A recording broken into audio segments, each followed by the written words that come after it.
Tiny object caused a big backup at the Port of Oakland this afternoon. Longshoremen at a busy terminal walked off the job for hours after discovering a small noose.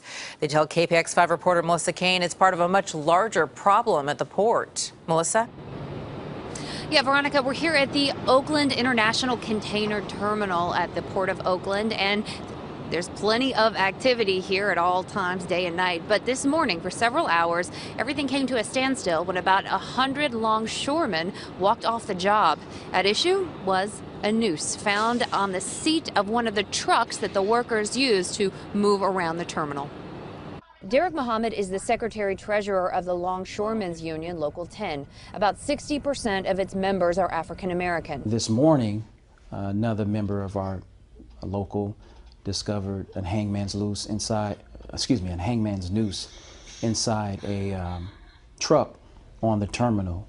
And so this is the third incident within 6 months, but the second incident within 2 weeks. In November, a racial slur, the N-word, was painted on a piece of equipment. And then just 2 weeks ago, a hangman's noose was found on a fence near the entrance. And now this. Quite naturally, that produces a feeling of uneasiness, fear, discomfort,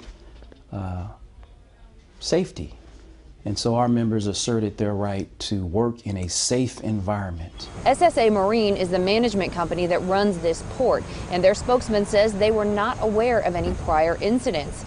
SSA Marine also told us that the noose was small, about the size of a keychain. After the walkout this morning, an arbitrator was called, and he ruled that the noose was not a threat to health and safety. He ordered the workers back to the docks after lunch, and they won't be paid for the time spent not working. But Muhammad says longshoremen's work is dangerous, and they have to know that their co-workers have their backs.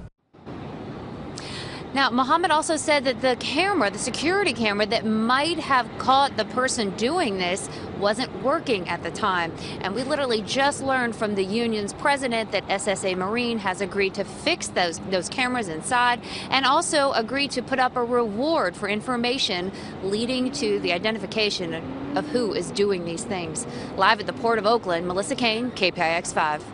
Now, the port issued a statement saying, quote, it does not tolerate bigotry or discrimination of any kind. It added, we've been in close contact with the terminal operator. They are investigating the incident and taking steps to prevent a reoccurrence.